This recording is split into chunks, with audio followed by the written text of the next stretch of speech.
everybody, Troy, Champion Plumbing out of Egan. This is just a quick video on how and why to bypass your water softener.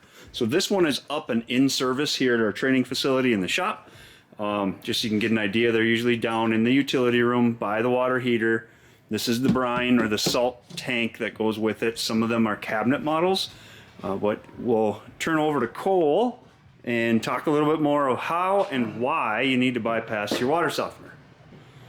Alright, so this is one brand bypass. These are on several different brands actually. This little brass one right here. You can see there's a little arrow, it's in service mode. That way the water's going into it and it's softening right now. We get a lot of calls too. They have lower pressure in their home and they're wondering why. One of the main things that I do to troubleshoot what's low pressure if the whole home has it is put your softener in bypass. Real simple lever. You just go ahead and turn it to bypass. And some of them are, this is a brand new one. So this one we can move rather easily. They got the little arrow right there pointing towards bypass, pointing in service. But some of them you got to give it a little bit. Make sure you're supporting your plumbing lines so you're not putting any pressure on those. Sorry, Cole. And a lot of times, once you switch it over to bypass, you'll check your faucets and you'll notice you're getting way better pressure. So right there it tells you softener is the cause of the issue. There's different bypasses, different models. This one, plastic bypass, you'd slide it in to bypass it. It'll actually say push for bypass on the lever. Can't really focus on that, but it does say it. There's always going to be an arrow or something telling you what direction to go to bypass it. Yes, and usually you have this bypass or you have this bypass. They fit a lot of different makes and models. Especially if you're having low pressure and you're seeing something discolored coming through your faucets or your toilet's not working properly, you want to shut that off because we've got one over here that Cole actually took out a couple months ago. A toilet. These are these little resin beads. These are what are in the softener. That unit gets old and fails, it cracks, and it sucks these all into your plumbing system. This one right here, it clogged up all the toilets, kitchen, bathroom faucets. We had to replace a lot of them, flush a lot of them out. You know, it's a very expensive expense on a bigger home if you have to redo all your fixtures.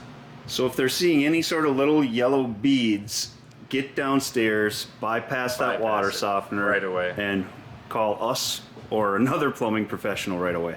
And it's easy too. Once you have low pressure, like your toilet's not working properly or something, pop the lid off. If you see that in there, turn your softener on bypass, give us a call, and we can diagnose from there. Most likely it's time for a new water softener. Any other reasons why they'd want to bypass it? So low pressure, if you're having low pressure issues, bypass it, see if your pressure comes back. Yep. If they see the little beads, you want to bypass it. Any other reason really to bypass a water softener? No. I can't think of any Not that either. I can think of any. It's usually a low pressure issue. Or if you got beads or something not working properly in your home, that's usually what it ends up being, especially on an older model. Well, since we're talking about water softeners, any tips? Do they need to be maintained?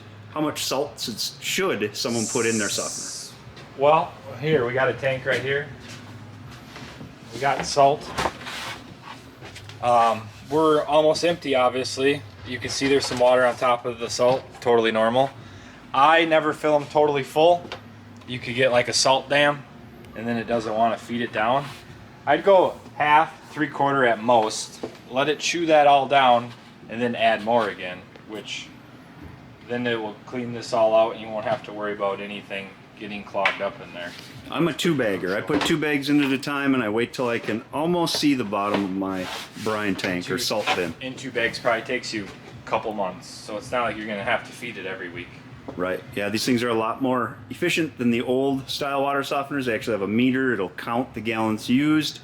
The plumber should be setting it up for your city hardness, and other than that, you don't need to do anything to these but add salt. Yeah. That's it. That's why and how you bypass a water softener. If you have water softener problems, give us a call, 651-365-1340, or look us up on the web, www.championplumbing.net, and please click that subscribe button.